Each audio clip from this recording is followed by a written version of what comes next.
Bien, bonjour à tous et merci d'être avec nous jusqu'à 14 heures. Aujourd'hui, c'est une émission un petit peu particulière, c'est la dernière de la saison. On va se retrouver le 6 janvier.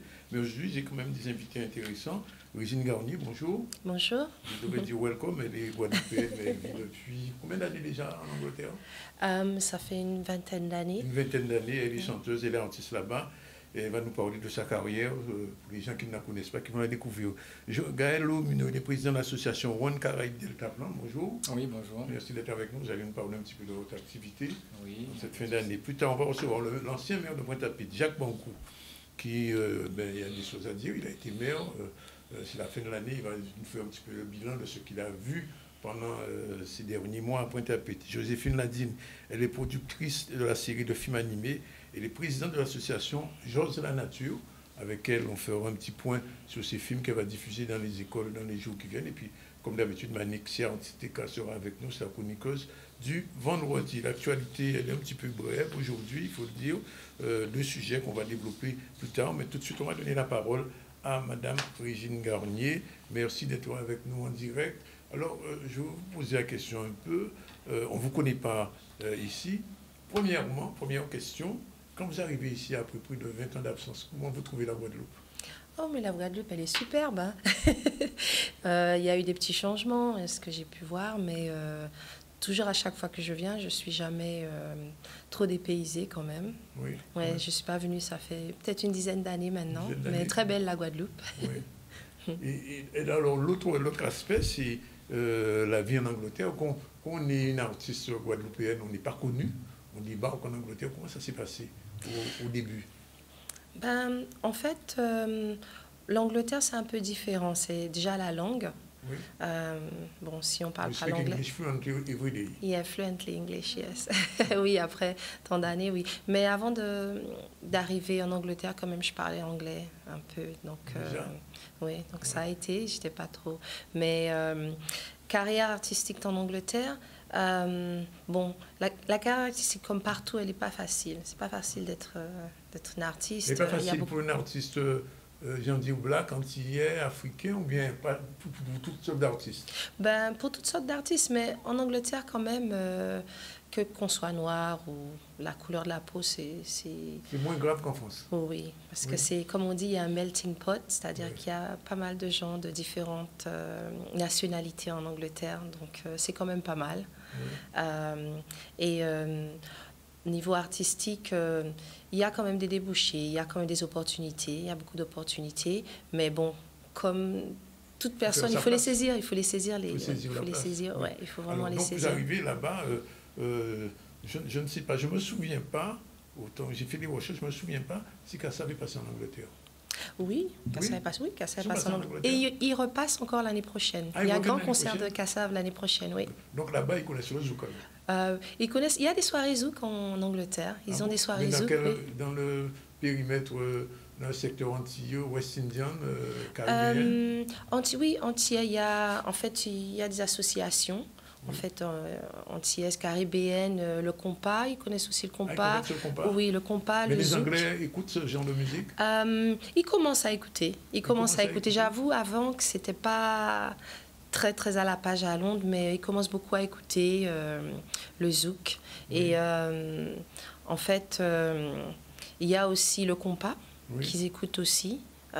Qu'ils écoutent pas mal. Ils font des soirées aussi, zouk, compas, et kizomba aussi. Kizomba beaucoup. Kizomba aussi, bien sûr. Oui. Bon, mais alors, Régine, quand vous arrivez là-bas, bon, le zouk n'est pas connu effectivement, mais vous choisissez, c'est ni le zouk ni le compas, vous choisissez la R&B ou bien quel type de musique vous avez choisi? On va écouter un clip tout à l'heure, un extrait. Oui, en fait, je suis beaucoup axée sur l'afrobeat. L'afrobeat, oui, l'afrobeat et... Nigeria? Oui, nigérien, oui. Et parce que en fait, ce que je fais... Hein. Ça cartonne beaucoup. Beaucoup de grands artistes afrobeat. Oui. Et en fait, ce que j'essaie de faire, c'est d'intégrer un peu le zouk avec l'afrobeat. Et ça marche? Ben oui, ça marche. Vous êtes déjà allé en Afrique aussi, je pense? Oui, je suis partie en Afrique plusieurs fois, oui. Quelle région d'Afrique vous êtes? Je suis partie au Nigeria. Je suis partie au Nigeria parce que je devais tourner un clip. J'ai fait un featuring avec un artiste nigérien. Il s'appelle Scales. Et donc, je suis partie au Nigeria tourner le clip avec lui. C'était assez sympa. Les gens sont là-bas, sont très accueillants et très sympas aussi. Pour les Antillais, pour les West-Indiens? Oui. Les Africains sont très, très accueillants. Hein. Des fois, il ne faut pas écouter ce que les gens disent. L'Afrique, c'est vraiment beau. Et puis, il y a beaucoup, beaucoup de choses à découvrir là-bas. Je suis partie aussi en Côte d'Ivoire. C'était pas mal. Je suis partie au Bénin aussi. C'était pas mal. Alors, on va regarder un extrait d'un premier clip et puis après, on va le commenter. D'accord.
L'idée est venue juste comme ça. En fait, j'étais au studio et puis il y a un gars en fait qui m'a parlé et puis il m'a dit "Are you offended?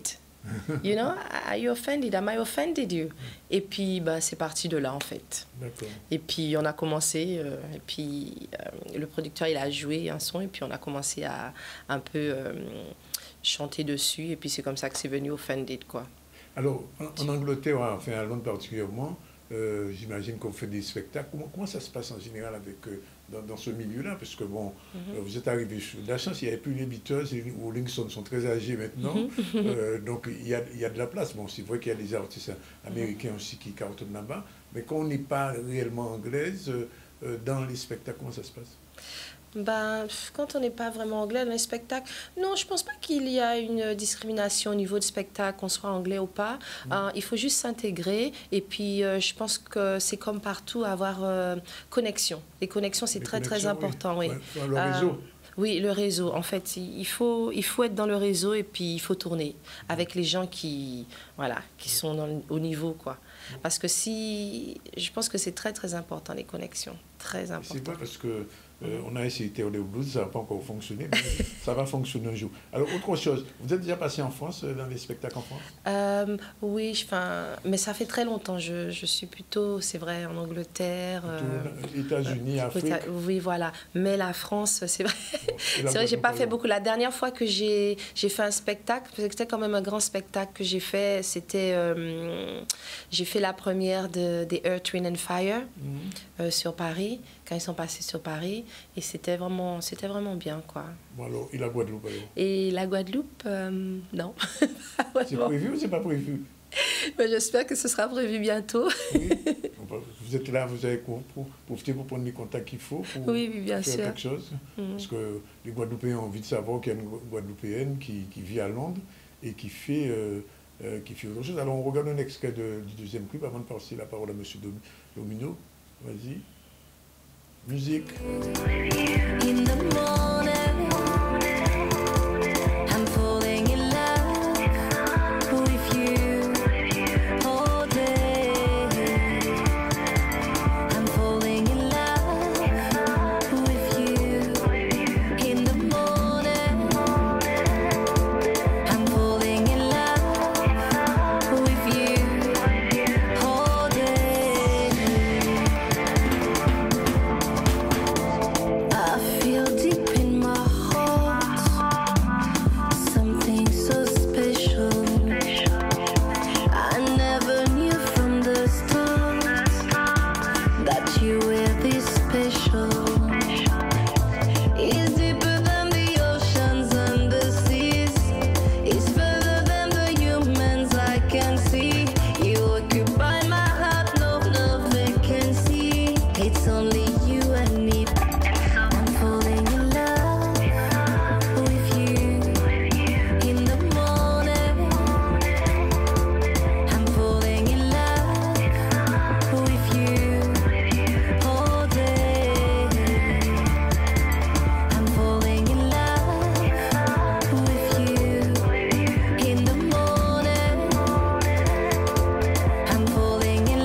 En Italie. Ah, en Italie. Oui, ça a été Ah ouais, tourné en Italie, oui. En Angleterre, il n'y a pas de côtes comme ça. C'est évident, c'est évident. Bon, alors, donc, Régine, vous êtes ici. Alors, vous avez passé la Noël en Guadeloupe? Oui, j'ai passé la Noël en Guadeloupe. Alors. C'était super. Oui. J'ai goûté à la nourriture traditionnelle. Quand même, il y a longtemps que vous n'avez pas goûté. Oui, ça la faisait très tradition. longtemps, oui, mais c'était super bon. Et le 30, il y a quelque chose qui est prévu? Oui, le 31, je serai... Enfin, je chante aussi, hein. C'est où? Oui, ce sera à Mornalo, chez les 5C. C'est une soirée? C'est une soirée, oui. C'est une soirée, oui. Et vous allez chanter? Oui, et puis je chanterai En tout aussi. cas, bienvenue en Guadeloupe, chez vous. Chez vous. Merci, Et merci. merci de nous accorder ce petit entretien. Et puis, on espère vous voir plus souvent maintenant. Oui, avec plaisir. OK, see you next. See you Bonjour, next. Monsieur Lomino, bonjour. Alors, le One Caribbean Delta Plan, ça va se faire quand? Ben, en fait, le One Caraïbes, c'est une association. Oui? Et en fait, on va organiser en fait, un événement qui s'appelle Un cycliste, une vie. Oui, Et en fait, c'est suite en fait, à de nombreux accidents. oui, il y en a trop. Voilà. Vous avez vu le cimetière éphémère? Ah oui, voilà. Et très, voilà. Donc, moi, c'est depuis 2016, je suis président de l'association de Caraïbes. En 2016, il y a eu le décès du jeune Hurin. Ensuite, en fait, comme moi, je fais du cyclisme à la base, Oui, j'étais en compétition. Ensuite, j'ai arrêté à cause de mes études. oui. Et en fait, quand j'allais reprendre la compétition, c'est quand il y a eu des accidents mortels, en fait. D'accord. Donc, ça m'a refroidi. Oui, Et depuis lors, je suis très réactif. Dès qu'il y a, comme j'ai beaucoup d'amis qui sont dans le cyclisme, souvent il y a des accidents. Souvent. on a vu un cycliste qui Voilà, est mort. il y a pas longtemps. Karen même a été blessé récemment. Voilà, donc, Ouais. arrivé à un certain moment, je me suis dit, mais les gars, il faut qu'on fasse quelque chose. Oui. Et c'est de là qu'au mois d'octobre, il y a eu le décès, effectivement, d'un pompier. Il y a eu plusieurs accidents. J'ai des amis qui ont perdu des doigts. Il y a vraiment beaucoup d'accidents. En fait, entre Mais les c'est dû à automobilistes. quoi cette accidentologie? C'est les cyclistes qui roulent mal ou bien c'est les Ah chauffeurs ben voilà, qui roulent- ah ben c'est pour ça aussi que j'ai fait l'événement Un cycliste, une vie, qui en fait qui se fera sur le parcours de l'Alliance le dimanche 19 janvier 2025. En fait, c'est pour avoir cette communion entre les cyclistes et les automobilistes. Et c'est pour ça que notre message, c'est partageons la route. Parce qu'en fait, ben, les deux ont parfois tort. Tantôt, des fois, c'est les cyclistes. Oui, quelquefois ils se mettent Voilà. en largeur. Et comme si c'était discutent. dans une compétition et qu'on arrive derrière. Voilà. Donc, des fois, la personne n'a pas le temps de réagir. Donc, eh ben, ça se termine en accident. Oui. Et des fois aussi, c'est l'automobiliste qui n'est pas, Oui, il n'est qui pas ne respecte conscient. pas, Voilà. Mais est-ce qu'il y a suffisamment de pistes cyclables sur les routes de la Guadeloupe? Du tout pas. Et en fait, ça, c'est une problématique. Non seulement il n'y a pas de pistes cyclables, mais quand il y a des pistes cyclables, elles ne sont pas nettoyées. Oui. Donc, en fait, les cyclistes se plaignent souvent de Ils ne se voient pas. Voilà. Donc, ils ne peuvent pas, en fait, rouler dessus puisqu'ils se font... À chaque fois, ils crèvent, en fait. Oui. Donc, Il y a une action faite en direction de route de Guadeloupe. ben, on espère. Normalement, bon, ils devaient être partenaires de la manifestation. Après, bon, eux, ils se sont focalisés plus sur notre manifestation, qui est un petit peu, pour ne pas dire similaire à la nôtre. Mais bon, on espère, puisqu'en fait, pour régler ce problème-là, il faut qu'il y ait une vision, en fait, pour les cyclistes. C'est-à-dire, dans les aménagements futurs, qu'on intègre ça. Assez souvent, on a des routes qui ont 3 voies. La troisième voie peut peut-être servir de piste cyclable, mais on ne réfléchit pas comme ça, en fait. Donc, cette manifestation-là, c'est vraiment pour réunir le maximum de cyclistes, pour lancer, en fait, un appel. Alors, comment ça va s'organiser concrètement? Alors, concrètement, sur le terrain, le dimanche 19 janvier, Quelle heure? à 7h.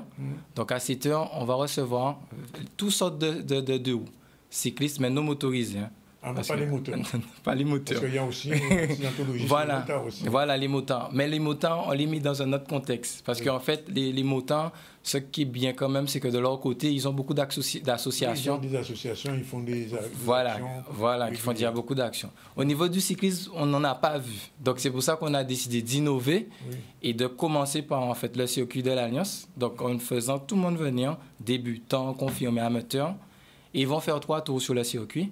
Et avec l'appui de la sécurité routière, on va les sensibiliser à faire attention, à rester de leur côté. Et en même temps, les automobilistes qui seront présents, puisqu'on invite tout le monde, pas que les cyclistes, eh ben, on va essayer de faire un partage, en fait, de connaissances et de prise de conscience. Donc, c'est vraiment pour ça la manifestation. Est-ce qu'il faudrait des casques aux cyclistes? Ah oui, obligatoire. On l'a mis sur le flyers, obligatoire. Oui. Port du casque obligatoire, puisque on ne peut pas faire une manifestation comme ça qui rassemble autant de cyclistes et de VTTistes si nous-mêmes on les met en danger. Donc, non. Alors, je vous pose la question, c'est une question d'anticipation, mais est-ce que ça ira jusqu'à une manifestation autour, proche du tour de la Guadeloupe?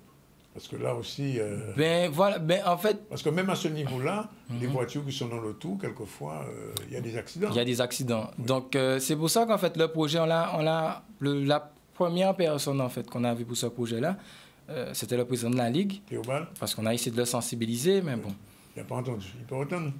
Bon, Il faut vous parler dans les oreilles. c'est compliqué. On a senti que il voulait pas, il veut. Bon, moi, j'ai préféré, avec mon association, on a préféré faire ce qu'il y avait à faire. Oui. On le laisse peut-être dans la réflexion, on le laisse... Le tour, c'est en juillet où on a le gros de temps. Il a le temps de mettre en place ce qu'il faut, je pense. Oui. Mais l'action, elle est vraiment... C'est pour ça que c'est vraiment un cycle, une vie. Il faut vraiment moi, en fait, quand on a mis ce projet-là en place, on a bien voulu que quand un automobiliste voit un cycliste, il se dise, waouh, une vie. Waouh, il faut qu'on partage. Vraiment prendre une conscience, en fait, et que ça soit un automatisme. Dès qu'on voit un cycliste, qu'on se dise, c'est une vie, waouh, on doit faire attention. C'est vraiment ça qu'on a voulu mettre en fait, en exergue, en fait, pour que les gens prennent conscience que quand il y a des accidents comme ça, c'est dur. Moi, pour mettre ce projet-là sur place, j'étais très en contact avec M. Hérin, le père du jeune Hérin. Et je peux vous dire que quand on discute avec des personnes qui ont perdu des proches, on voit vraiment, ouais, c'est dur. Et c'est pour ça qu'à la base, notre premier thème, c'était rendre hommage aux cyclistes. Oui. Et en fait, comme on a fait un travail de fond, on a vu que si on faisait un truc seulement sur rendre hommage aux cyclistes, ça aurait fait une deuxième veillée. Parce qu'on le remet en fait en surface leur souffrance. Les émotions. Voilà. Donc c'est pour ça qu'après, on a changé un petit peu la donne. On a mis comme message, partageons la route. Et en second plan, on a mis rendre hommage aux cyclistes. Donc ce qui va nous permettre on va faire une minute de silence pour eux. Et on va s'arranger en fait tout de suite après avoir fait les 3 tours, trouver des solutions, essayer de voir comment on peut mettre en place des choses pour qu'il n'y ait plus d'accidents comme ça, en fait, parce que c'est chaud. Bien, j'ai envie de vous dire bonne route. Mais merci. On agit là comme il faut et on espère que ça va être un déclic. J'espère aussi. Surtout sur les automobilistes aussi. Avant de terminer, je reviens rapidement vers Régine. Alors, Régine, bon, vous avez fait combien d'albums, en fait, de CD? En fait, j'ai fait pas mal de singles. C'est des singles? Oui, j'ai fait beaucoup de singles, mais le EP, enfin...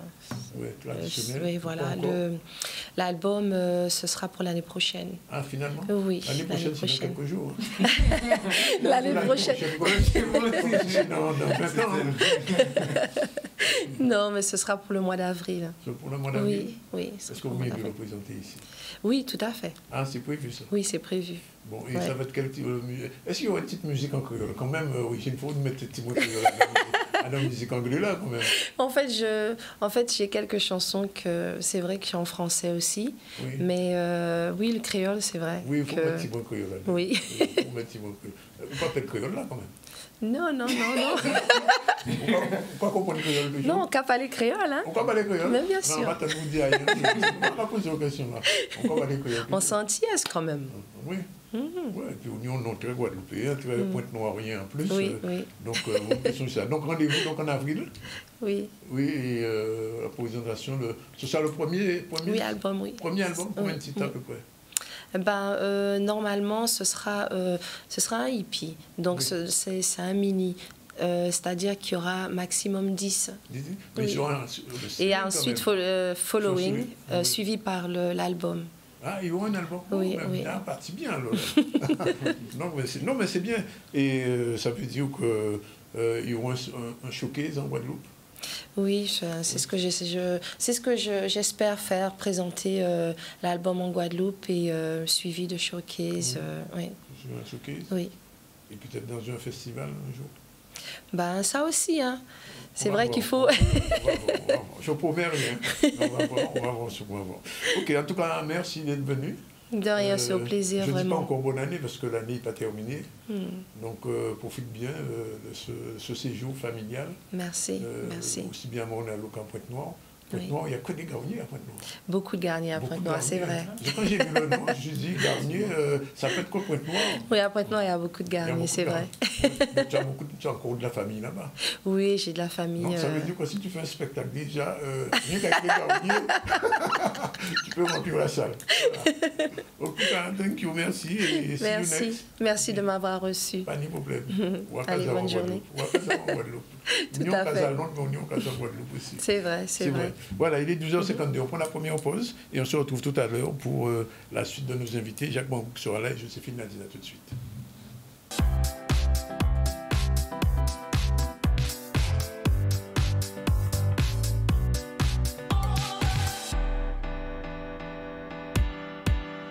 Exactement 13h02, j'imagine, et on va recevoir, je vous l'ai dit, Madame Joséphine Nadine. Elle est productrice d'une série de films animés, mais aussi, elle est présidente d'association Joyeux de la Nature.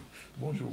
Bonjour Danick et bonjour à tous les téléspectateurs. Merci d'être venu. On va parler tout à l'heure de cette série de films comme avant. Pour l'instant, on fait un petit retour sur l'actualité. On va aller voir l'exposition de la Maison Club de Pointe-à-Pitre. C'est un reportage de Cylène Fenneuf. C'est parti. Maison 24, tout d'abord, c'était un lieu que l'on voulait avec ma fille, puisque nous sommes créatrices et nous voulions un lieu pour nous représenter. Donc on a ouvert d'abord une boutique et puis le premier étage qui vient de s'ouvrir, là juste, il y a une semaine, avec l'inauguration, l'exposition de Maison Club. Cette exposition, dans un premier temps, c'était pour présenter cette grande œuvre que j'ai faite dernièrement, Cost of Living. Le thème, c'est sur la vie chère, donc j'ai repris plusieurs éléments de cette thématique-là, la nourriture, les acteurs de la vie chère, etc., en Guadeloupe, aux Antilles. Et voilà, c'était pour présenter cette toile-là. Et après, j'ai décliné sur plusieurs formats, sur plusieurs supports. Après, j'ai pas que cette thématique-là, j'ai mis des portraits aussi que j'ai l'habitude de faire, un peu, on va dire, la base de mon travail classique, des portraits classiques. J'ai présenté 2 séries comme ça. Et après, au niveau du vernissage, ça s'est super bien passé. Il y a eu quand même beaucoup de monde, à peu près 150 personnes, etc. C'était super bien, je suis super content. Et voilà. On aime beaucoup la peinture aussi. On lui avait déjà acheté des toiles, donc on était très sensible à son art. Et donc, voilà, ça s'est fait comme ça. Et on a trouvé que l'idée qu'un peintre inaugure tout ce premier étage était bien. C'est ce qui m'a motivé aussi de le faire dans ce lieu-là. C'est une maison créole qui est super bien rénovée. C'est un nouveau concept store. Je trouve que c'est bien qu'il y ait ça à Pointe-à-Pitre. Ce lieu, en fait, cet étage, ça serait sympa de le faire vivre. Donc on s'est dit que quand il y aurait personne, du coup, on ferait style petit café, petit endroit où les gens pourraient venir, juste détente ou voilà. Et entre-temps, en fait, effectivement, ça serait sympa qu'il y ait des activités, des expositions, peut-être un lieu de lecture, peut-être nous aussi d'ateliers. Enfin voilà, ça serait sympa de faire vivre ce lieu dans différentes choses. Mais effectivement, l'art de la peinture, ça serait sympa aussi de le faire vivre comme ça. C'est bien de transmettre, de faire vivre la ville déjà aussi, et puis de changer un peu de concept. Peut-être pas genre exposer classique, faire une expo classique, tu vois, proposer un petit peu autre chose. Et voilà, peut-être dans un autre lieu, autre qu'une galerie, etc. Voilà. Bonjour Jacques Bangou, vous connaissez cette maison à Pointe-à-Pitre? Alors j'en ai entendu parler, mais je n'ai pas été depuis qu'elle a eu sa restructuration, et je n'ai pas été à cette exposition, mais je regardais ça avec beaucoup d'intérêt parce que effectivement c'est un amateur d'art. Voilà, je suis et je pense que c'est une des vocations de Pointe-à-Pitre en particulier, d'avoir cette sensibilité culturelle et qu'elle s'exprime dans sa diversité. C'est vraiment important. Alors, je vous ai invité parce qu'on est à la fin de l'année. Merci. Vous avez été maire. Ouais. Vous jetez un regard, j'imagine, quotidien sur votre ville. Vous imaginez? Vous avez grandi, vous avez géré, votre père a géré, votre père qui a disparu depuis. En fin d'année, qu'est-ce que vous avez envie de dire de Pointe-à-Pitre? Alors, je vais faire juste un petit mot. C'est un téléspectateur qui savait que vous veniez, qui m'a envoyé un petit texto me disant qu'il a rencontré 2 touristes qui lui ont dit ce qu'ils retiennent de Pointe-à-Pitre, c'est que la ville est sale. Alors, ce que cet auditeur dit correspond à une forme de réalité. Pointe-à-Pitre désespère les Pointois et désespère l'ensemble des Guadeloupéens par l'image qu'elle renvoie.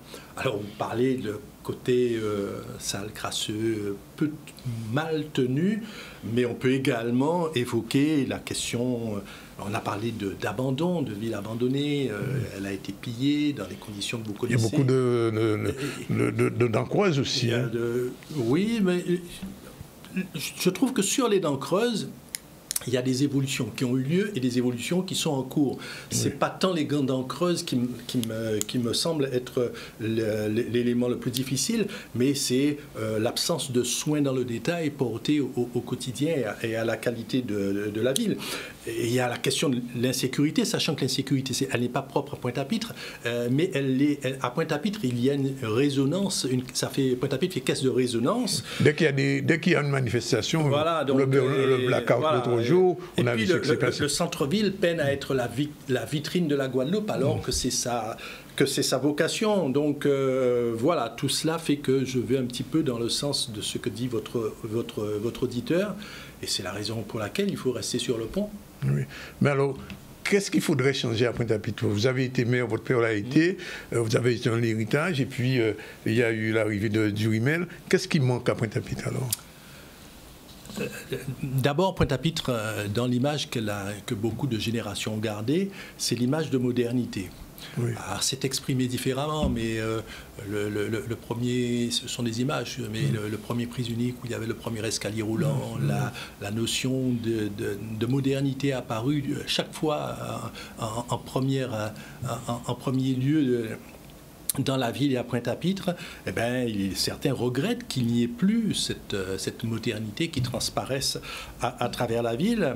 Deuxième chose, c'est que la ville a une fonction de présentation commerciale et d'image de son centre commercial, et la transition vers une image assumée d'une Guadeloupe commerçante dans son centre-ville et dans un cadre qui est assez exceptionnel. Cette transition tarde à se faire. Et puis, personnellement, vous l'avez dit à un instant, je suis très sensible à la vocation culturelle de Pointe-à-Pitre, et c'est l'un des aspects sur lesquels il faudra batailler pour que se développe et se restructure l'offre culturelle et le cadre culturel. Alors, je vous pose la question parce que vous avez peut-être une réponse. Avant votre départ, la CAF est partie, la CGS est partie, ouais. Cinéma Rex est parti, mais qu'est-ce qui reste à Pointe-à-Pitre alors? Pourquoi ils sont tous partis et qu'est-ce qui reste dans la ville? Parce que quand même, vous avez parlé de la modernité. Oui. À l'époque, le bâtiment de la CGSS paraissait moderne, de la CAF aussi. Et puis... Alors, bon, on pourrait prendre les uns après les autres. Un élément central a été certainement la CGSS. Et la CGSS, j'ai beaucoup pesté sur son départ, puisque j'ai toujours combattu le prétexte qui a été donné à son départ, qui est le non-respect, en tout cas, des normes actuelles de normes antisismiques. Oui. Ça n'a jamais été prouvé. Et à force de discussion, j'ai eu l'ancien directeur de la CGSS qui me dit qu'il y a eu un deal qui a été fait lorsque se créait, se projetait Dotemar. C'était au-dessus de votre tête, comme vous dites. Et que le sort du déplacement de la sécurité sociale dans un cadre administratif, il n'y a pas que la sécurité sociale, hein, oui. Il y a les services de l'État, l'académie aussi, la CRC, etc. Chacun voulant sa place nominative, son espace de parking, n'étant pas dans le partage d'un centre urbain. Et c'est à la fois une histoire qu'il faut assumer, mais également il faut s'en saisir comme une chance, parce que ce sont autant d'outils, autant d'éléments qui permettent de se projeter sur d'autres projets, une construction de ce centre administratif de la ville qui avait été projeté dans les années 60 et qui a dévié par rapport au projet initial, mais qui a toujours sa raison d'être. Mais est-ce que ça veut dire, je pose la question quand même, je l'ai déjà posé à Jalto, est-ce que les abîmes n'est pas en train d'avaler Pointe-à-Pitre? Je ne pense pas qu'il faille raisonner de la sorte. Ou alors faire une métropole entre les deux. Il y a, Parce qu'il y a le projet de Cap Excellence, Voilà. je sais. L'inégalité de population Oui. et l'inégalité des moyens qui résultent du déséquilibre de la population font que les Abîmes peuvent s'arroger la part du lion dans l'agglomération. C'est un réel souci que nous mettons sur la table en permanence et qu'il faudra continuer à avoir. Faisons abstraction de cette vision et de ces démarches qui restent des démarches municipales et projetons-nous dans une agglomération vécue comme telle, comme une agglomération majeure de la Caraïbe. D'ailleurs, c'est ce qui est inscrit dans les lignes politiques que nous avons mises dans l'agglomération. Nous avons au niveau de Cap Excellence, c'est-à-dire au niveau de l'agglomération centre de la Guadeloupe, je veux dire une méga-ville et je veux dire qui a peu de pareil à l'échelle de la Caraïbe. C'est sur cela qu'on doit s'appuyer. C'est sur ça qu'on doit s'appuyer. Il y a quelques jours encore, j'ai participé avec passion, et j'emploie ce terme à dessein, à une commission de CAP dans le secteur où j'ai délégation sur l'aménagement de territoire, sur ce que pourrait devenir, je dis bien pourrait parce que les décisions ne sont pas arrêtées, l'ensemble du secteur de Pointe-à-Pitre-Abîme, mais qui va depuis l'université jusqu'au commissariat de police, autour de ce que deviendra dans quelques mois la friche du CHU actuel. Et il y a vraiment de quoi se projeter avec ambition. Donc il y a de l'espace. Où on peut formuler un boulevard urbain à l'entrée, dans l'une de cette entrée de la ville et une entrée de l'agglomération, à la place du boulevard de l'hôpital qui est un no man's land actuellement. Mais il y a des choses qui peuvent s'imaginer et qui soient une ouverture pour le centre-ville. Donc si on continue de formuler nos projets uniquement à l'échelle de nos territoires, il faut le faire parce qu'on est quand même quelque part contraint administrativement parlant, mais si on continue de faire les projets uniquement à cette échelle, on loupe quelque chose. Il faut à la fois avoir la réalité sur le quotidien, mais travailler sur cet élargissement, cette construction d'un ensemble dans lequel nous vivons, nous travaillons, nous nous déplaçons, nous devons avoir une expression identitaire et j'y tiens. Je pense beaucoup à ça et ça ne doit pas être simplement des conduites administratives décidées d'en haut. Alors, on parle un petit peu politique puisque vous êtes aussi un politique au PPDG, il y a eu le congrès récemment et vous avez mis en place avec le PPDG d'autres organisations un front guadeloupéen pour l'autonomie. Démocratique. Démocratique, c'est sur le mot. Où en sommes-nous aujourd'hui, à la fin de l'année et au début de l'année prochaine, de ce Fonds démocratique pour l'autonomie? Merci de me donner l'occasion d'en parler. Je fais un peu la genèse de ce qui s'est passé et qui, à mon avis, est un élément dont on parle peu, mais qui, dans mon expérience politique, est quelque chose de majeur.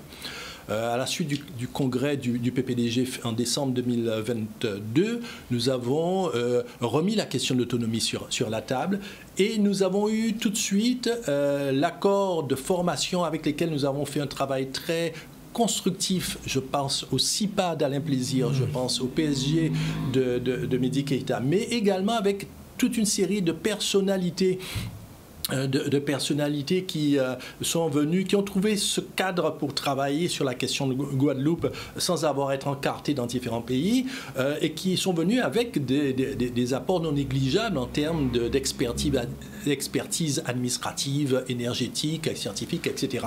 Et avec eux, nous avons créé ce front démocratique pour une Guadeloupe autonome. Et puis, il y a eu cet élément majeur qui s'est produit en 2024, cette année.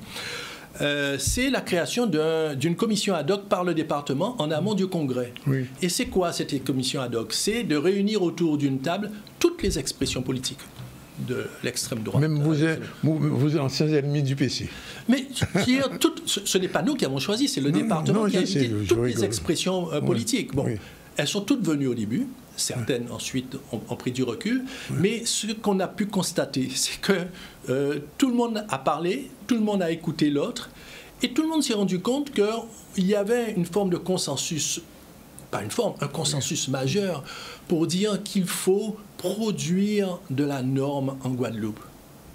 Il faut que la programmation, au sens, vous savez, les grands programmes, comment on programme l'avenir de notre Guadeloupe, ça doit être pensé et construit en Guadeloupe. Ça s'appelle l'autonomie, même si la vision ou la conception de l'autonomie fait encore débat entre les différents partenaires. Et nous aurons, c'est sur notre table de travail, nous aurons à continuer à faire fructifier et à faire avancer cette donnée. Mais ça me semble majeur que maintenant les Guadeloupéens prennent plus de temps à discuter et à justifier leurs différences, mais à les travailler, en allant travailler sur le fond, plutôt qu'à de se faire la guerre les uns contre les autres. Parce que de notre côté,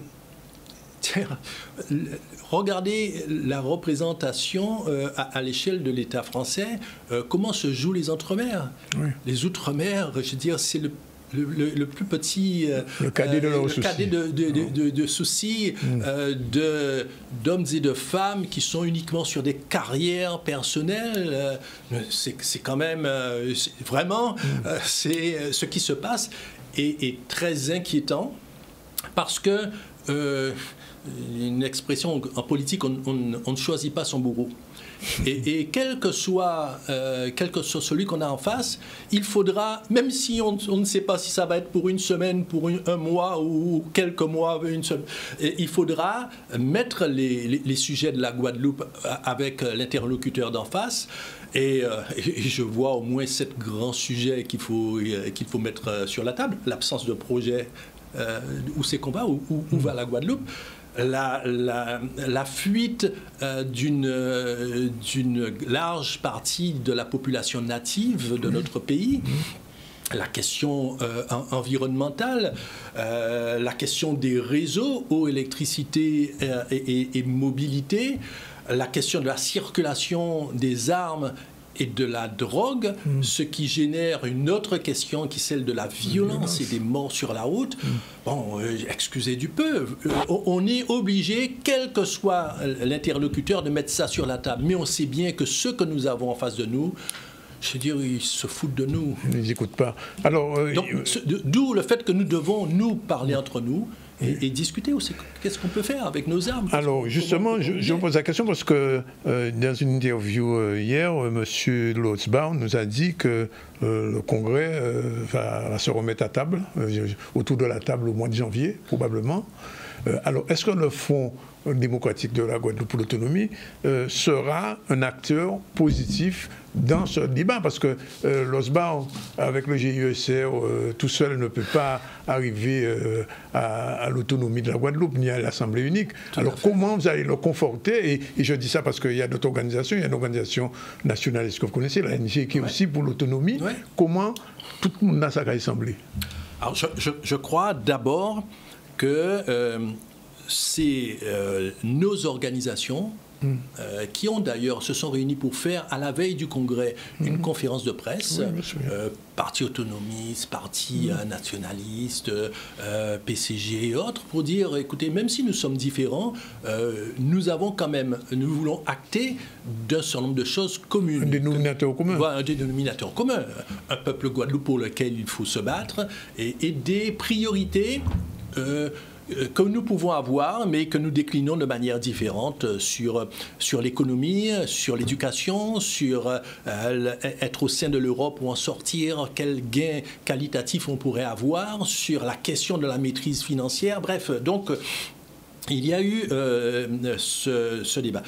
Et nous pensons que c'est parce que nous avons titillé le président du département pendant toute la durée de la commission ad hoc, qu'au Congrès, ce qui a été présenté et l'orientation qui a été prise au Congrès a été, je le pense, radicalement différente de ce qui était envisagé quelques mois plus tôt. Interroger d'autres pour voir si nos points de vue se confortent, mais en tout cas, c'est le sentiment que j'ai. Et pour les mois à venir, nous avons saisi la balle au bon. Moi, personnellement, en tant en tant que président du PPDG, j'ai interpellé le président du département pour dire, puisqu'il fait appel à cette union pour porter des propositions pour la Guadeloupe, chiche. Et je le rencontre régulièrement, dit on se voit la semaine prochaine, puis décembre, etc. Je pense qu'il va redevenir président du Congrès en janvier. J'espère qu'il trouvera là une occasion pour tendre à nouveau la main pour qu'on travaille ensemble. Mais quoi qu'on fasse, nous avons décidé d'aller de l'avant, de porter de la réflexion et de mûrir pour les générations à venir les directions que nous pouvons prendre. Alors, une dernière question. Je sais que c'est toujours un problème. Est-ce que les prochaines élections municipales de 2026 ne vont pas encore diviser ce front entre un tel Vita là, un tel Vita là, etc. etc. C'est une des questions qui ont été posées très sincèrement, de manière très ouverte. Le PCG a dit, mais puisqu'on est d'accord sur un minimum de choses, est-ce que nous pourrions avoir une structure qui coiffe le tout parce que derrière, on pourrait aller aux élections ensemble, etc. Manifestement, beaucoup parmi les formations ont dit nous ne sommes pas tous pareils, nous avons des histoires politiques différentes, nous avons encore à travailler ensemble et il est trop tôt pour parler élections. Oui, là, on a un an de 2026. Mais c'est vrai que d'autres disent, et qu'on aura à dire à la population, si nous tenons un langage identique ou un langage voisin. C'est pas pour, dans les différentes élections, se taper les uns sur les autres.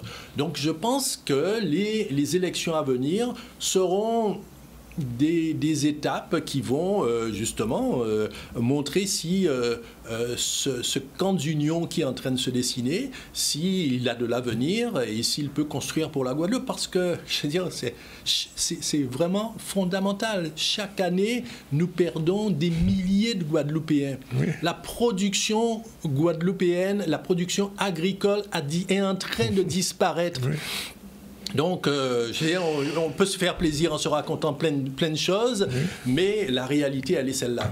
Ça veut dire que Jacques Mangou revient aux élections de 2026 ? Ça veut dire que Jacques Mangou se battra. Alors, sous quelle forme le choix n'est pas encore fait. Laissez-nous, parce que je ne suis pas seul dans ce combat. Je suis avec d'autres, mais je serai dans le combat, oui. Bien, écoutez, M. Mangou, on vous remercie d'être venu. C'est moi qui vous remercie. On vous souhaite, avec un petit peu d'anticipation, une bonne année, et puis on vous retrouvera probablement en 2025. D'accord. Permettez-moi déjà d'adresser avec 2-3 jours d'avance également des vœux à la population guadeloupéenne, à vos auditeurs, de vous féliciter pour le travail d'information qui est fait, qui apporte une touche différente dans l'espace médiatique. En tout cas, voilà, chers Guadeloupéens, chères Guadeloupéennes, merci de nous avoir écoutés. Alors, 2 petits mots avec toi, Joséphine, mais on va continuer tout à l'heure. Alors, 2 petits mots d'abord, savoir que sont ces films qui vont être produits. Qui sont produits. Qui sont produits et qui vont être diffusés, pardon, qui vont être diffusés. Donc, c'est une série de 12 films animés présentant les zones humides. Les zones humides de la Guadeloupe. Qui sont en Guadeloupe. Oui. Et il y a quelques espaces qui ont été ciblés en particulier. Donc, les 5 îles majeures sont représentées. Donc, ça part de Terre-de-Bas. Ensuite, nous sommes allés à la Désirade. Il n'y a pas de rivière à Terre-de-Bas. Une zone humide, pas seulement. Non, je t'embête. Il y en a à Désirade. Oui. Donc, il y a Marie-Galante. Aussi, oui. Abîme. Donc, 2 films sur les abîmes. Oui. Un film sur Il n'y a pas de Sainte-Anne, non? Comment? Il n'y a pas de zone humide à Sainte-Anne? Alors, je n'aurais pas pu tout faire. Il y a des morts à Sainte-Anne, quand même. Non, mais je dis que je n'ai pas pu tout faire. Il a fallu faire un choix. D'accord. Parce que, effectivement, la Guadeloupe est remplie d'eau et entourée d'eau. Et nous, pas ni de l'eau. C'est dit dans un des films. Donc après, c'est l'île de la Basse-Terre. Oui. Et de Basse-Terre, nous sommes allés à Bouillante par rapport à sa spécificité autour de l'eau chaude. Oui. Sainte-Rose, parce qu'à l'époque... Et Pointe-Noire? Où c'est mon Pointe-Noire? Mais c'est représenté sur l'île de la Basse-Terre. Non, il fallait faire un choix objectif. Non, je comprends. Et bon, sur l'île de la Basse-Terre, on est allé au Sodacoma, par exemple, c'est représenté.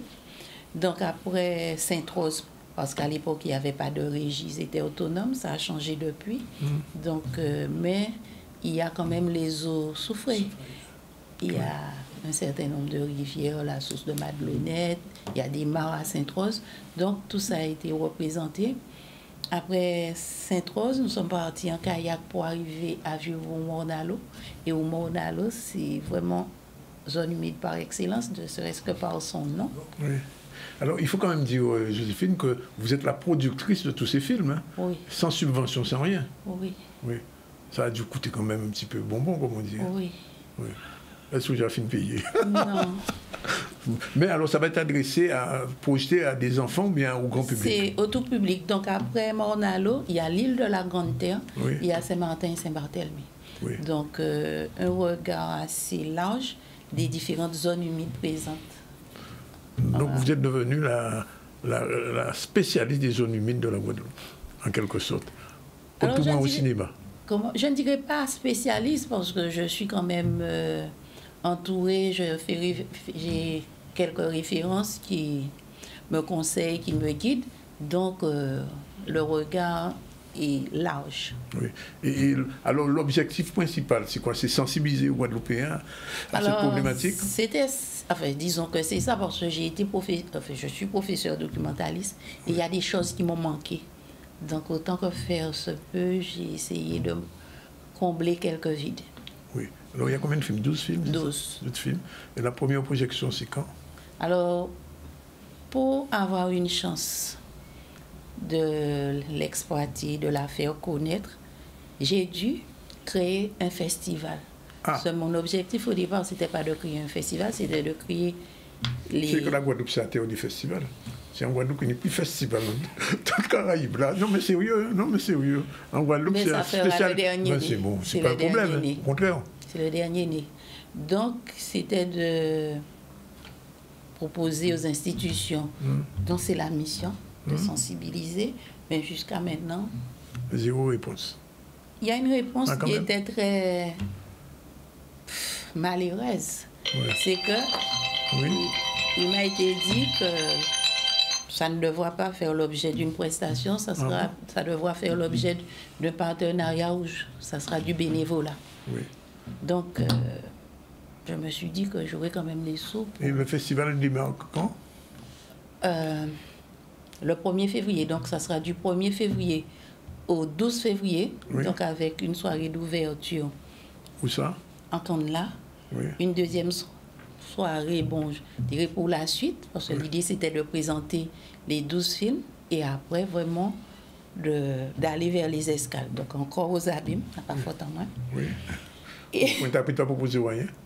c'est pas que Pointe-à-Pitre ne m'ait rien proposé. Moi, je suis en pourparlers avec l'espace, un espace, Oui. et j'attends leur réponse. Et c'est vrai qu'il y a des sollicitations que j'ai faites et il y a silence. Mais comme on a très peu de temps, on n'a pas de moyens, donc silence égale passer à autre chose parce qu'on n'a pas le temps de perdre de l'énergie. Oui. Je ne sais pas si on a quelques images du festival. On n'a pas d'image Si. du festival? Si, Alors non? moi, je suis... Mais de toute façon, je peux te dire, Joséphine, que comme c'est en février, au mois de janvier, on sera un plaisir de te donner une petite fenêtre encore pour pouvoir Moi, j'aurais booster ton préféré festival. avoir une porte. Ah, une porte. Bon, c'est finette, nous ne pouvons pas porte. Canal dit ça pas dans moi. Hein. Non, mais pour autres... Bon, on Il fera suffit de ce descendre. qu'il faut. On fera ce qu'il faut. Oui, donc On fera en ce qu'il fait, faut. il y a des... On va projeter des petits extraits comme ça, la prochaine fois que des tu escaliers. viendras. Donc, je dis en gros hein, ce que j'ai prévu. Donc, Abîme. Ensuite, Pointe-Noire, Oui, ah, ben, quand même. Bouillante, Oui, Déhay, oui. Mornalo, Pointe-à-Pitre, Bémaro, Le Goussier. Et pas les îles. C'est une question de Et moyens. je ne peux pas aller à la nage, même si nous sommes dans zone humide. Elle est très drôle, d'accord. Bon, en toute façon, on a pris mot. Alors, oui, Une vas-y. question pour savoir combien de temps on va rester à Pointe-à-Pitre. Donc, chaque projection, c'est 4 films d'une durée moyenne de 9 minutes. 4 fois 9, 36, ça fait 36 minutes. Alors, on ne sait pas. Avec un petit débat à la fin quand même. Après chaque projection, il y aura un échange. Parce que justement, les films auraient pu être sur les réseaux, mais j'estime que ça n'a pas d'intérêt si Non, c'est non, non, film il faut pour d'abord film. les projeter pour que les gens Donc, puissent c'est débattre. vraiment sensibiliser, informer. Parce qu'il m'est arrivé en avril dernier de sortir de chez moi à 19h pour aller dans un concert et de rentrer le lendemain à 11h. Ah bon? Il a plu. Impossible de se déplacer. Ah oui. Donc il y a une réalité qu'il ne faut pas occulter. Je pense que la sensibilisation et l'information est Sur les essentielle. zones humides, non, mais c'est vrai, c'est un vrai problème. Sur les abîmes, c'est un vrai problème. Les zones humides, tout l'eau qui sort des grands fonds, qui descend vers les abîmes régulièrement, et le problème n'est pas résolu. Le problème n'est pas résolu. Il y a le Malgré papier. les efforts, le papier, enfin, c'est au GEMAPI. le papier qui au Cap Excellence. Voilà, Ouais. qui apporte... qui apporte un cadre qui est quand même un peu plus logique, puisque Oui. chaque commune ne pouvait pas faire à l'échelle de sa commune, puisqu'elle dépend de l'eau qui est amenée au-dessus. Donc en fait, il y a une connexion qui va du Moule jusqu'à Pointe-à-Pitre pour les eaux pluviales, et il faut qu'il y ait une réponse administrative qui soit cohérente. D'où le papier. Mais ensuite, c'est des moyens. Donc ça avance, mais ça avance lentement. Oui. Mais en tout cas, c'est une bonne initiative qu'elle prend là. Absolument, non, mais vraiment, je peux dire. Si j'ai droit à une question, qui a fait les films? Alors j'ai compris qui les a produits, Alors nous mais sommes qui les... accompagnés par les studios Ionite. Julien Dahl. Julien Dahl. Avec Julien Oui, Dahl. oui. Ah, d'accord. Oui. En C'est fait, Julien qui est derrière tout ça. Salut Julien. Il y a très un bien. jeune Oui. avec qui j'ai travaillé et il a beaucoup travaillé Ah ouais, et ça bien travaillé Oui. pour les animations parce que c'est une technique encore. Alors, ce que je peux te dire simplement, c'est que après le festival, si tu nous permets, on va diffuser au moins un film dans l'émission. Mais on pourrait même diffuser un avant. Hein. Même avant? Bon, Oui. nous avons un mot pour janvier. Mi-janvier, tu seras notre invité. On va diffuser un film et nous, on porte. Puisque Après, dit film là, est là trop j'avais petit, envoyé- on porte. J'avais envoyé un extrait du Oui. premier film. Oui. Parce que c'est de Terre de Bas que tout est parti. Bon, ça se fera. En tout cas, merci d'être venu. Bien, merci. Bon festival et puis à bientôt. Mi-janvier, nous ensemble. Merci. Monsieur Bangou, merci d'être venu. Merci, Et, c'est beaucoup plaisir. Et je- félicitations pour cette magnifique initiative. Voilà, on prend, La Guadeloupe qui combat, c'est une Guadeloupe qui... Voilà, on prend la qui deuxième avance. pause. Merci. Ok, à bientôt. Bye bye.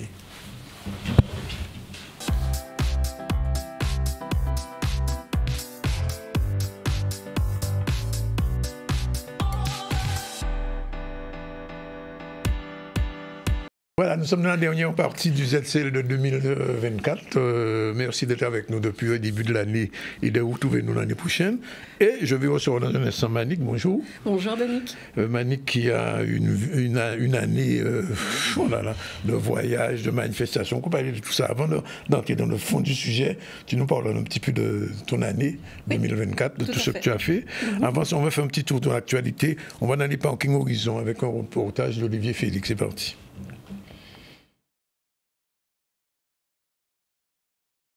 Communiqué que nous avons sorti, c'est pour rassurer la population bastirienne de toute la région Basse-Terre, pour dire que nous nous sommes interrogés sur certains éléments. Donc nous étions obligés de passer par le tribunal administratif pour avoir des informations que la mairie nous a communiquées par la suite. Donc encore une fois, nous nous sommes retirés sur la forme, mais pas sur le fond. Nous restons mobilisés. Nous sommes convaincus que les commerces de proximité, c'est l'avenir de la Guadeloupe. Nous maintenons notre mobilisation sur le fait que nous défendons non seulement les commerces de proximité, mais également les emplois de nos salariés.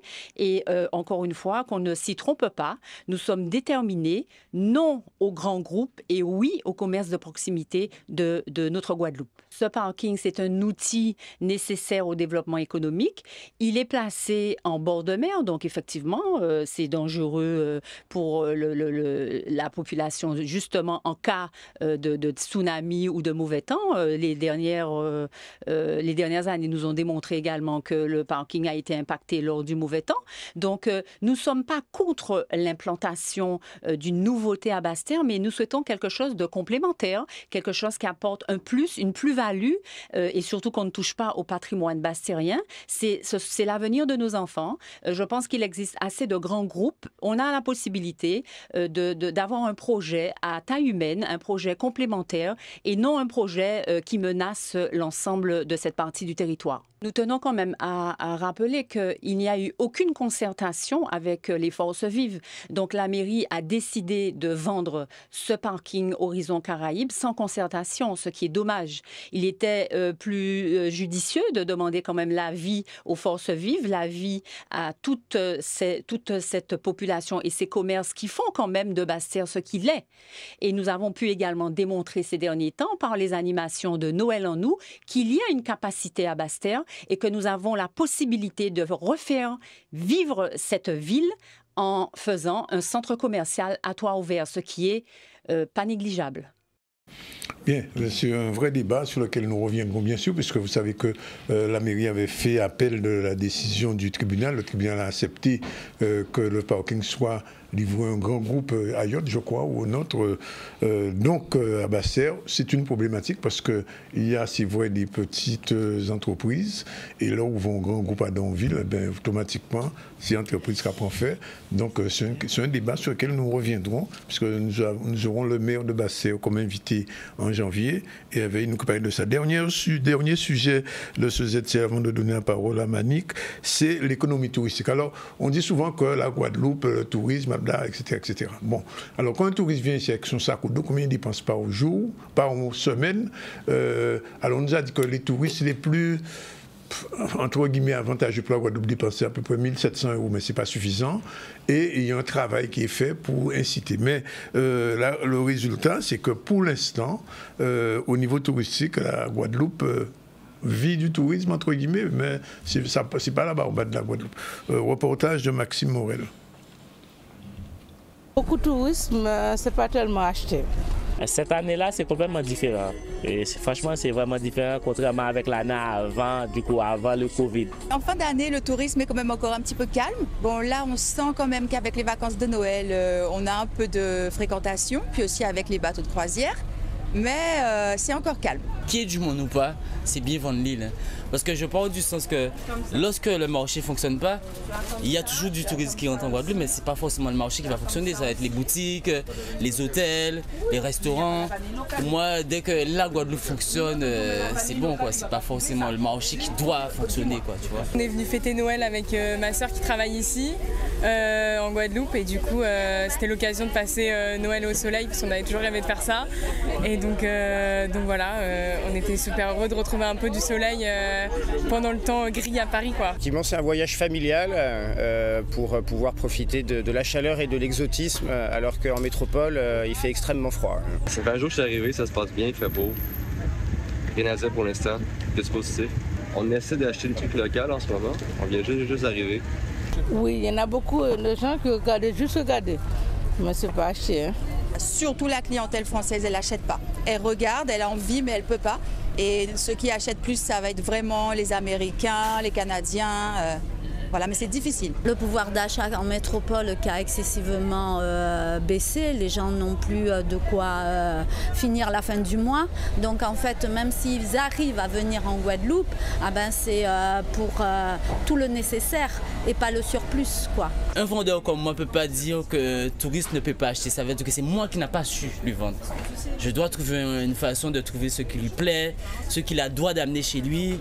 Et voilà, quoi. Bien, le tourisme sac au dos, ben ça, bon, ça il faut pour nous, parce que ce tourisme là, ça, il faut venir effectivement. Si les marchands de la ville disent ça, c'est que réellement, c'est pas bon. Et donc, il faudra probablement que le CTIG ouvre un petit peu ses perspectives et voir, essayer de trouver des touristes un petit peu plus avantageux pour notre pays, parce que sinon, ça ne va pas cailler. Bien, on a fini avec ce sujet, on va entrer. Et pourtant, il y aurait tellement de choses à dire. Ah ouais, mais vas-y, puisque tu es une Guadeloupéenne et tu vis, et tu vois, et en plus, tu habites Sainte-Anne, qui est aussi un lieu touristique. Quelquefois, j'ai dit ça une fois, ça a choqué. Je m'étais arrêté près de la place de Sainte-Anne, à l'entrée, là où il y a les petits commerces, enfin les gens. Et en 1 heure, j'ai compté 144 Français qui sont passés et 3 Guadeloupéens. Oui, Sainte-Anne est une station balnéaire, il faut le reconnaître. Effectivement, et bon, oui, je dis ça, j'ai rien dit, mais enfin... Après, on ne fréquente pas, c'est vrai que le Sainte-Annais va peut-être moins fréquenter la plage du Bourg et aller plus sur Bois-Jolant. Voilà, c'est vrai qu'on a nos coins préférés et c'est comme ça. Après, il faut se poser des questions, c'est-à-dire que quand on voit le prix des billets d'avion et quand, voilà, le papa qui dit qu'il est venu en famille, alors quand il a déjà sorti le billet d'avion et le logement... Pour 3 ou 4 personnes. Voilà, pour 3-4 personnes, comment on fait? Donc, si derrière, les compagnies aériennes ne font pas l'effort pour que nous aussi, on puisse profiter de cette manne-là, parce que d'un côté, les compagnies aériennes disent que tout va bien, le tourisme fonctionne, bah oui, eux, c'est payé cash. Mais quand ils arrivent, qu'est-ce qu'on fait? On fait un sandwich. Voilà, la réalité, c'est celle-là. C'est sandwich, jambon beurre. Et puis, on a fini. Donc, ça ne profite pas aux petits commerces. Non, ça c'est les profite hôtels en général. Et quelquefois, ce sont les touristes bateaux. Exact. Ils reviennent la journée et puis l'après-midi, ils sont retournés dans leur bateau. Exact. Et puis pareil, il y a les bateaux. Alors moi, je me pose encore la question. Pourquoi il faut absolument que ce soit chez nous le week-end et pourquoi pas chez les autres? Enfin, voilà. Pourquoi Parce que sur le les îles week-end, anglophones, les c'est en magasins semaine? sont plus ou moins fermés. On le sait que c'est fermé. Alors pourquoi? Il y a un moment donné, voilà, il faut se poser les vraies questions aussi. Il y a de vraies discussions à avoir.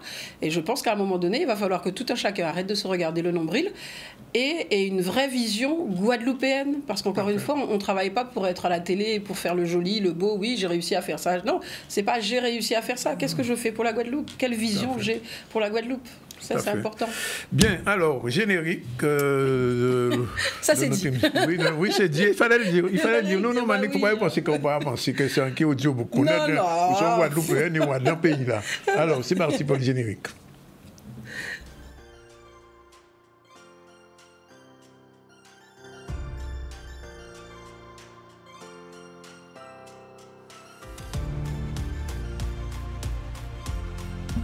J'ai fermé les yeux et j'enfuis ma tête dans l'eau. Mes cheveux flottaient à la surface, me remerciant de les avoir libérés. Ils se laissaient porter et leur repos était bien mérité. Quant à mes oreilles, curieuses, elles essayaient de percevoir les grondements des vagues de la plage de Courcelles à l'île de Marie-Galante.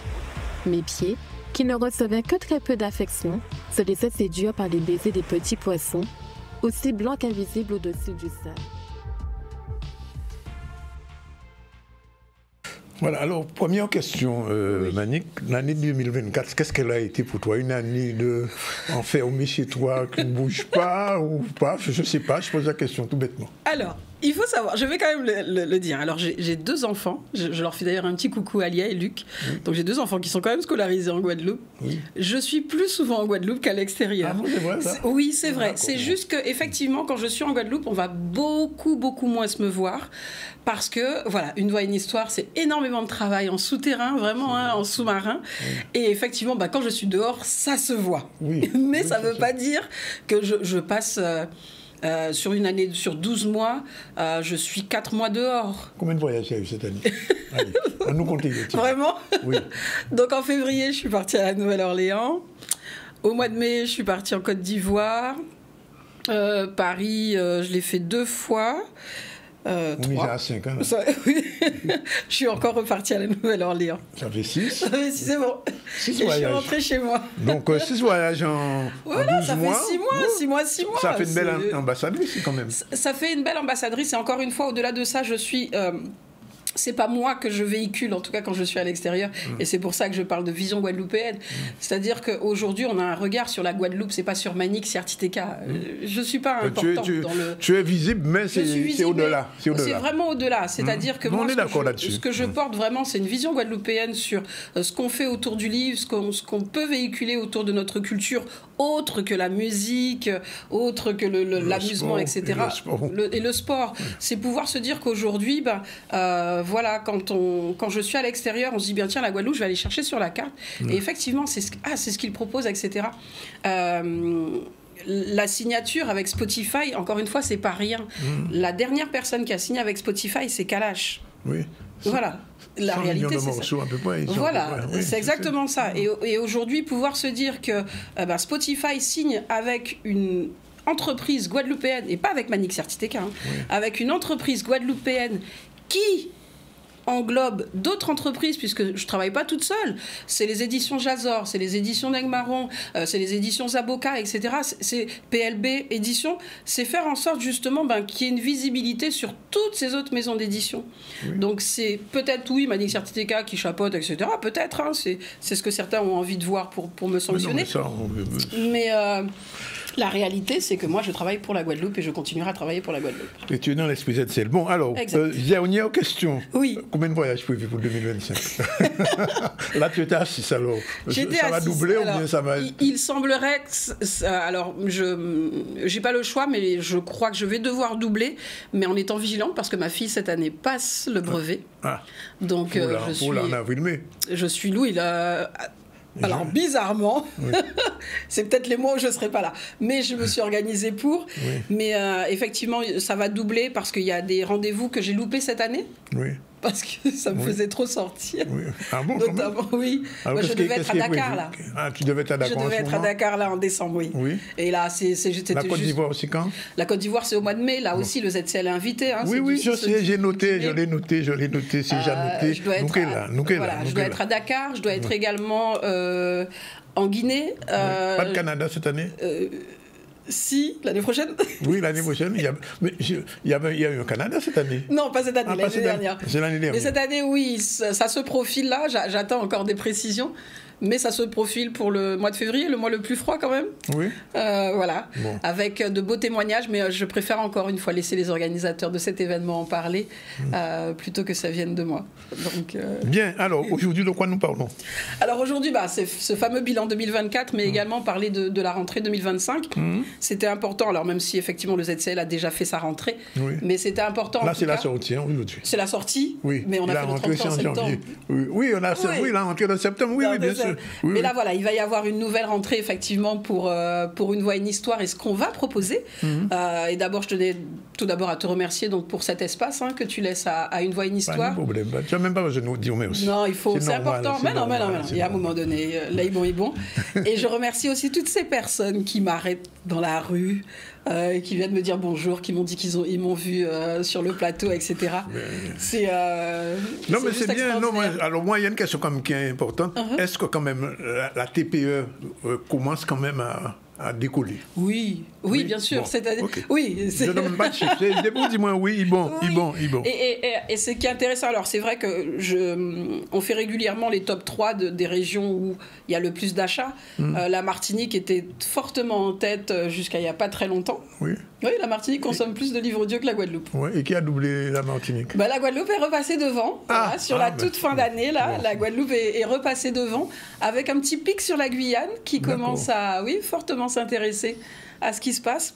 Et bien entendu, le Canada continue à consommer, l'Afrique continue à consommer, la Chine consomme. La Chine est en chemin? La Chine est en chemin avec les livres créoles, bien sûr. D'accord. Ils sont plus qu'en chemin, puisque eux, spécifiquement, s'intéressent à nos livres créoles. C'est vraiment, c'est vraiment un marché que j'étudie. Parce qu'ils viennent. Voilà, parce qu'il y a une ambition de vie d'ici. Les Chinois ne font rien par hasard. Non, il n'y a rien par hasard. Et puis parce qu'ils sont curieux. Et moi, je trouve ça très intéressant. C'est-à-dire qu'on parle de langue, de la langue créole, la langue guadeloupéenne. On est très peu nombreuses. Donc, si effectivement elle peut s'exporter et que plus de personnes peuvent le parler, ça veut dire que notre langue, elle restera vivante et elle ne va pas mourir. Et il ne faut pas en avoir peur. Moi, j'en ai pas peur, en tout cas, au contraire. Alors, quelles sont les autres surprises? Alors, les autres surprises, donc, ça va être un grand concours de lecture à haute voix avec un gros cadeau parce que je veux offrir à un Guadeloupéen ou une Guadeloupéenne ce voyage. C'est de nous accompagner en Côte d'Ivoire du 6 au 10 mai 2025. Donc d'ores et déjà, on peut déjà nous envoyer un mail à contact@unevoixunehistoire.com. Donc c'est le chiffre 1, contact@unevoixunehistoire.com et demander les informations. Mais c'est vrai que début janvier, nous lançons un grand concours de lecture à haute voix où les gens seront amenés à se filmer, à lire, etc. Donc, mais c'est fait en studio, mais les gens font ils font eux-mêmes, et ensuite, sur la finale, par contre, on regroupera les demi-finalistes et les finalistes seront regroupés. Il y aura d'abord une présélection, et c'est vrai que je veux vraiment offrir ce voyage. Je veux vraiment qu'un Guadeloupéen ou une Guadeloupéenne puisse vivre ce qu'on vit quand on est là-bas. C'est un vrai cadeau, ça. C'est un beau cadeau. On est soutenu, et bizarrement, pas par chez nous, mais par la Côte d'Ivoire. C'est le voyage, c'est les ancêtres. C'est essentiel. Donc voilà, la Côte d'Ivoire nous accompagne donc sur cette récompense, parce qu'effectivement, l'objectif sur le Salon du Livre, comme on est invité d'honneur, c'est de pouvoir, avec les finalistes des différentes régions d'Afrique, pouvoir à nouveau organiser un grand concours avec un de nos représentants. Voilà, c'est le gros cadeau 2025. Ça fait 3 ans quand même que j'y travaille, que je cherchais la formule. Et effectivement, quand la Côte d'Ivoire m'a dit banco pour ce type de prix et de manifestation. Donc, tu as évoqué des voyages, donc voyage derrière pour Aumônier. je peux me manier. Donc voilà. Alors autre nouveauté, c'est qu'on va vous faire également partager. Je vais partager avec vous un petit peu l'intimité d'une voix, une histoire, c'est-à-dire les phases d'enregistrement, faire venir des narrateurs en plateau, faire venir des auteurs. Ça. Oui, c'est prévu. Le ZCL y tient. Hein. Oui, le ZCL y tient. Alors, il faut savoir quand même que nos narrateurs sont parfois très timides. Très discrets. Très discrets et qui n'aiment pas forcément passer en plateau. Mais c'est vrai que là, on va vraiment mettre l'accent là-dessus, puisque... Alors, ce sera une voix, une histoire et un visage. C'est ça, une voix, une histoire et des visages. Et des visages, d'accord. Tout à fait. L'objectif, c'est de vraiment d'humaniser un petit peu ce que nous sommes en train de faire, et parce qu'on va aller plus loin, c'est-à-dire qu'on va se lancer également dans la formation. Enfin, on le fait déjà en off, sur l'éloquence et la lecture à haute voix, mais c'est vrai que la demande est de plus en plus augmente sur la professionnalisation justement de nos narrateurs et narratrices. C'est important ça. Et comme on arrive sur une phase d'industrialisation avec cette signature avec Spotify, je crois qu'il est temps qu'on crée le hub du livre audio sur notre territoire. Indispensable. Voilà, indispensable. Que tout puisse être chez nous, comme on le fait déjà, puisque c'est déjà le cas, mais vraiment arriver à une phase où effectivement on va être en mesure de pouvoir professionnaliser tout un chacun dans cette formation, proposer au lycée de Pointe-Noire qu'il puisse y avoir une formation sur la voix, en tout cas la prise de voix, plus que la prise de voix musique, c'est pas la même chose, la voix chantée, mais vraiment arriver sur quelque chose où on crée une filière professionnelle et inciter d'autres personnes. Alors pour le moment je suis la seule, mais je partirai, et se dire qu'il y a une relève et que cette relève-là, c'est pas forcément mes enfants, parce que je leur dis toujours qu'il leur faut les diplômes, c'est pas comme ça que ça se fait. On bricole pas. On bricole pas, nous pas à choquer, mais vraiment arriver à un moment donné où on peut se dire voilà, la relève elle est assurée, c'est bon, je peux partir et ça va continuer. Alors donc ça veut dire que tu es en train de dire là maintenant qu'en 2025 tu seras encore aux ZCL. En 2025, je serai encore aux ZCL, bien sûr. Et puis, on prépare le Caribule aussi. On n'en dit pas plus. Oui, on n'en dit pas plus, mais il y a des choses dans l'air. Il y a des choses dans l'air. Il y aura des invités surprises que je te prépare. Je n'ai pas encore tout dit là-dessus. Je sais. Non, en tout cas, moi, les gens vont voyager pour venir à Caribule. Mani, vraiment, je te remercie pour ce que tu fais pour la Guadeloupe. Merci beaucoup. Au-delà de la personne, mais ce que tu fais pour la Guadeloupe, au niveau de la lecture, au niveau de la transmission aussi de nos paroles, de nos voix. Et ça, c'est fondamental. C'est fondamental. Et pour mon portefeuille avant, radio, bravo, et pas laguer. On va pas lâcher. Et puis, ce qui est intéressant, c'est que j'inviterai aussi également des établissements scolaires, parce que je travaille avec des établissements scolaires sur le concours Oralison, par exemple, pour qu'ils fassent des retours d'expérience sur ce qu'on fait, sur ce qu'il est possible de faire avec les enfants, qu'ils puissent apporter des conseils aux parents, parce que c'est pas uniquement une voix, une histoire, c'est l'enseignant, le parent, et derrière notre expertise. D'ailleurs, la lauréate académique est passée par une voix, une histoire. Mais oui, je sais. Donc, non, c'est important que tout soit... Là, aujourd'hui, voilà, mes collaborateurs me disent souvent, Mani, tu fais beaucoup de choses dans l'ombre. Il serait peut-être temps que tu montres jusqu'où on est capable d'aller et ce qui se passe en off. Et c'est ce qui va être fait. C'est vraiment vous montrer l'excellence guadeloupéenne avec Patrice Firmin, notre ingénieur son. Michael Boécas, alors je tiens à signaler que Michael Boécas, c'est celui qui nous a créé l'application. Marie Galantais, il est actuellement sur Marie Galante. Il a le projet d'ouvrir une ferme aquacole où il y a eu menaces de mort, etc. Enfin, voilà. Tu sais, il est guadeloupéen, il est Marie Galantais. Je vais donner 3 exemples même. Vas-y. Il y a eu cette année Wish. Oui, tout à fait. Oui, il y a eu le feuilleton Mamzelle Guadeloupe aussi. Et puis il y a Audiobook avec... Il y a l'audiobook. Il y a la chef Marie Coco Mailleux qui a obtenu aussi le prix de la chef féminin de Guadeloupe avec son restaurant MCO Saveur. Donc voilà, l'excellence guadeloupéenne, elle existe. Je dis à un moment donné, encore une fois, il faut vraiment qu'on arrive à avoir cette vision pour la Guadeloupe et pas une vision de personne. Une vision positive aussi. Une vision positive. On fait des choses très très bien. Et nous bon. Là, nous quoi fait, et nous bon. Oui, en tout cas, tout à fait. Je te redis merci. Voilà.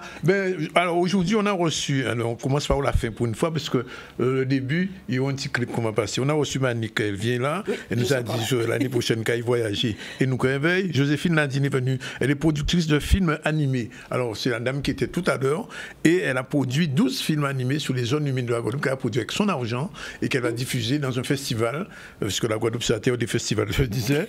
Et on a reçu aussi Jacques Bangou, l'ancien maire de Pointe-à-Pitre, qui nous a donné un petit peu sa vision de la ville de Pointe-à-Pitre aujourd'hui. Et aussi, on a parlé politique avec lui, puisqu'ils ont créé le Fonds démocratique pour l'autonomie avec un maximum d'organisations. Et l'OSBA a confirmé que le congrès se fera à partir du mois de janvier, enfin on verra. Gaël Lomino, président de l'association Rhône Caraïbe Delta Plan, fait une manifestation le 19 janvier pour éviter que des cyclistes soient heurtés, écrasés, bousculés, accidentés sur les routes, et c'est de plus en plus fréquent. Donc le 19 janvier, par contre, il fera ça et on en parlera. Ce sera au rond-point de l'Alliance, un cycliste, une vie, partageons la route. Et puis on a reçu une artiste guadeloupéenne, Régine Garnier, qui a quitté la Guadeloupe il y a plus de 20 ans, qui fait carrière en Angleterre, et qui cartonne là-bas dans ce qu'on appelle l'afrobeat. Et on va écouter un petit extrait de son clip qu'on a vu tout à l'heure. Et on souhaite bonne chance à Régine qui nous a promis un disque en avril. Et il dit nous qu'elle est au ZCL pour présenter. C'est la première fois qu'elle est passée dans un média en Guadeloupe. Ben, c'est un au ZCL on peut faire ça. Hein. Et c'est ça qui force en nous aussi. C'est bas les Guadeloupéens. On force pour qu'on peut faire ça et qu'on fait même si au loin. On regarde ce clip et on se quitte là-dessus. On se revoit le 6 janvier. On vous souhaite de bonnes fêtes. Nous ne pouvons pas dire de bonne année. Nous courrions un petit 4 bazotes.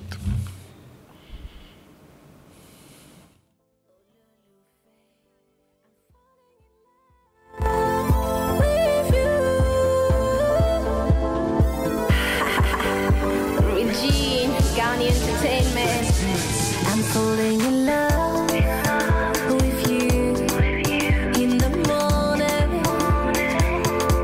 I'm falling in love with you all day.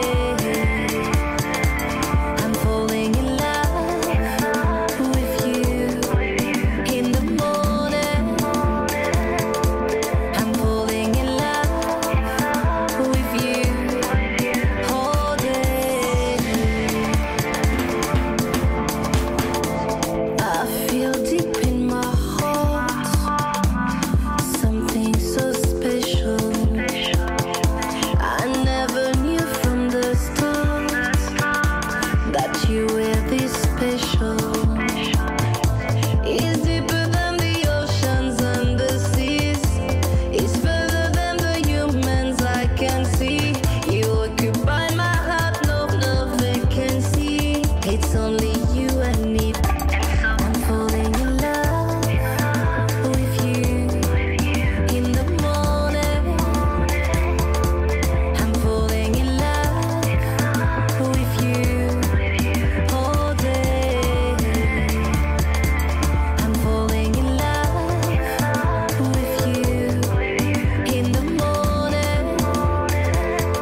Depuis plus de 25 ans maintenant en Angleterre, où elle fait de l'afrobeat, elle nous l'a dit, elle va souvent au Nigeria, au Bénin, en Côte d'Ivoire.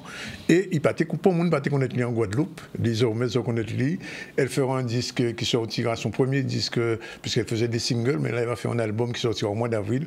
Et elle sera en exclusivité aux ZCL, elle viendra le présenter, et il y aura un showcase. Et peut-être, je ne sais pas encore, si elle ne sera pas à Théo de Blues cette année, nous couvrons ça. En tout cas, merci de votre audience, de votre assistance à nous regarder tous les soirs, même si nous sommes fatigués les autres jours. Pour les gens qui sont en France, je dis ça, puisqu'ils nous regardent à partir de 18h. Merci pour nos amis de l'Afrique qui nous regardent. Nous voyons force pour Mayotte. Ça a commencé à bouger Tibouin là, mais nous voyons que c'est les Français qui ont parti, qui ont quitté Mayotte à un problème, mais les Mayotte, mais il y a quelqu'un, un cyclone, bon, ben, on connaît ça en Guadeloupe, nous avons vécu ça. Donc, ils vont s'en sortir progressivement. L'eau commence à arriver. Une délégation ministérielle française est à Mayotte depuis ce week-end. Premier ministre, ministre des colonies, enfin, etc. etc. Force pour la Guadeloupe, pour nous vendre ces Tibouins. Oui, c'est Darmanin, pas là. C'est le ministre des colonies. Moi, c'est comme ça qu'on a crié, le ministre des dernières colonies, puisque rien n'a changé réellement. Et c'est parce qu'il y a eu un cyclone à Mayotte qu'enfin, les Français, le gouvernement français a commencé à se regarder avec plus d'attention ce qui se passe dans ce pays. C'est chaque fois Nyambab. Là, la souffrière pété, c'est même été en Guadeloupe, etc. Là, Téni Hugo, enfin bref. Mais ça, c'est être colonisé, c'est ça. Bref, la réalisation était assurée pendant toute l'année par Jordan et par notre ami Yann. Des fois, c'est pas facile, vu le nombre d'invités, mais on arrive à gérer quand même. Et le ZCL Kakembe, n'est-ce pas, Manik? Oui, tout à fait. Et c'était génial, le 24, là. C'était magnifique. Oui, ça c'était bon. Mais nous, on fait des belles bitains. Il faut nous voir force pour tout le monde, toute l'équipe du ZCL, Iman, tous ces gens-là, José, Sylvie, enfin bref, toute l'équipe, Ismar, tous ces gens-là qui régulièrement viennent vous donner des informations dans différents domaines. Et je le dis souvent, au ZCL, on n'a que des experts. La preuve, Manik. Bon, allez, ciao, bye bye, on va finir de parler. Rien de plus en que 10 jours de là. Et on se retrouve début janvier. Et bon, force aux autres.